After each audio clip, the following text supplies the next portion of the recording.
Bien, nous allons maintenant voir ensemble les fractions et les pourcentages. Bien, la règle ici à appliquer est la suivante. Lorsqu'une fraction ou un pourcentage est suivi des déterminants de, du, des, ces derniers, c'est-à-dire de, du, des, représentent une multiplication. Donc, je vais faire avec vous des exemples. Donc, l'exemple A. Le sixième des gens sont partis. Combien de personnes sont parties s'il y a 12 personnes au total? Et ici, on comprend que nous avons le sixième des gens. Donc, on comprend ici qu'on va se poser la question, le sixième de combien de personnes? De 12 personnes. Alors, on peut écrire ici le sixième de 12 personnes sont partis.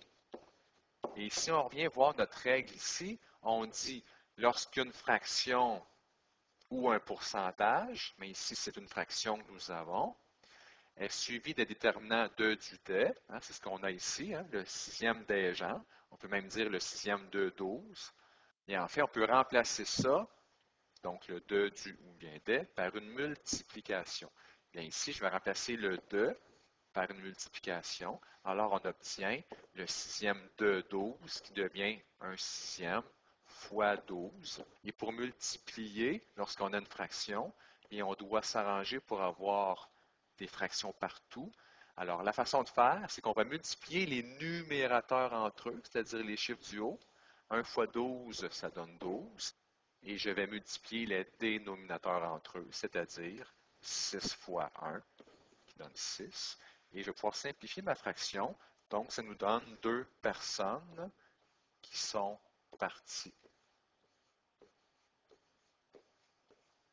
À l'exemple B, on dit calcule le tiers du quart de 24 personnes. Bien, ici, on voit que nous avons bien une fraction. Donc, le tiers du quart, donc le tiers de un quart de 24.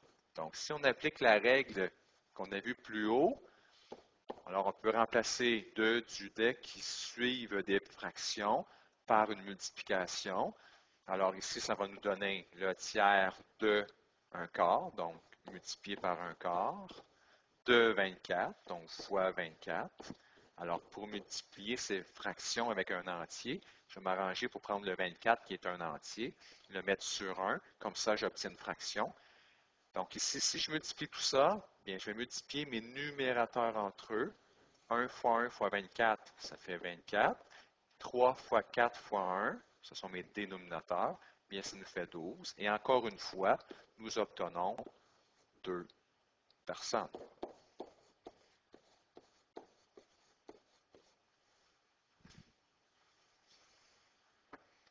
Nous allons passer à l'exemple C. Je passe environ 30% de mon temps à placer des conserves sur des étagères. Calcule combien de temps je passe à placer des conserves si je travaille durant 60 minutes. Bien, ici, nous avons un pourcentage. Bien, cette fois, c'est un pourcentage. Donc ici, je passe 30% de mon temps. Et mon temps, c'est 60 minutes. Donc ici, nous avons 30% de 60 minutes. Alors, si on applique la règle que nous avons vue précédemment, que ce soit une fraction ou un pourcentage, c'est la même règle. En fait, ça fait partie de la même règle. Alors, 30% de 60, ça nous donne.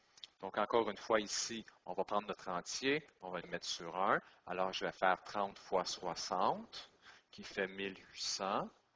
On va diviser par 100 fois 1 qui donne 100. Alors, si je simplifie ça, donc je vais faire ma division, je vais obtenir 18 minutes. Nous venons donc de voir la règle qui dit que lorsque nous avons une fraction ou un pourcentage qui est suivi par les déterminants de du des, donc on peut remplacer ces déterminants par une multiplication. Alors, c'est à vous à pratiquer. Vous avez quelques exercices à faire dans votre cahier.